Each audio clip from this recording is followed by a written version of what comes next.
ಚಿನ್ನ ಅಂದ್ರೆ ಯಾರಿಗೆ ತಾನೇ ಇಷ್ಟ ಇಲ್ಲ ಹೇಳಿ, ಪ್ರತಿಯೊಬ್ಬರು ಇಷ್ಟಪಡ್ತಾರೆ. ಆದರೆ ಇತ್ತೀಚೆಗೆ ಚಿನ್ನದ ಬೆಲೆ ಏರಿಕೆ ಆಗ್ತಿರೋದನ್ನ ನೋಡ್ತಾ ಇದ್ರೆ ಚಿನ್ನವನ್ನ ಖರೀದಿ ಮಾಡಬೇಕಾ ಬೇಡವಾ ಎನ್ನುವಂತಹ ಗೊಂದಲಗಳು ಶುರುವಾಗ್ತಾ ಇದೆ. ಹೌದು, ದೇಶದಲ್ಲಿ ಬಂಗಾರದ ಬೆಲೆ ಏರಿಕೆ ಪರ್ವ ಮುಂದುವರೆದಿದೆ.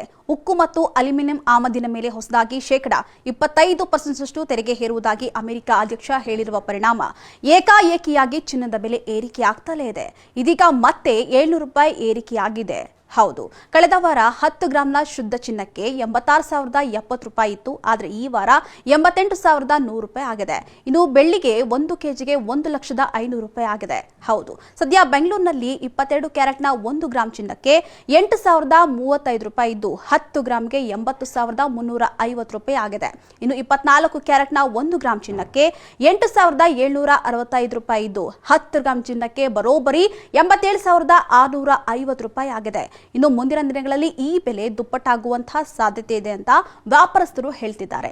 ಇನ್ನು ಅಮೆರಿಕದ ಹೊಸ ನೀತಿಯ ಜೊತೆಗೆ ಹಬ್ಬಗಳು ಹಾಗೂ ಮದುವೆಯ ಸೀಸನ್ಗಳು ಇರೋದ್ರಿಂದ ಚಿನ್ನಕ್ಕೆ ಬೇಡಿಕೆ ಹೆಚ್ಚಾಗಿದೆಯಂತೆ. ಆದರೆ ಈ ಬೆಲೆ ಮಧ್ಯಮ ವರ್ಗದ ಹಾಗೂ ಬಡವರ್ಗದ ಜನರಿಗೆ ನುಂಗಲಾರದ ತುತ್ತಾಗಿದೆ.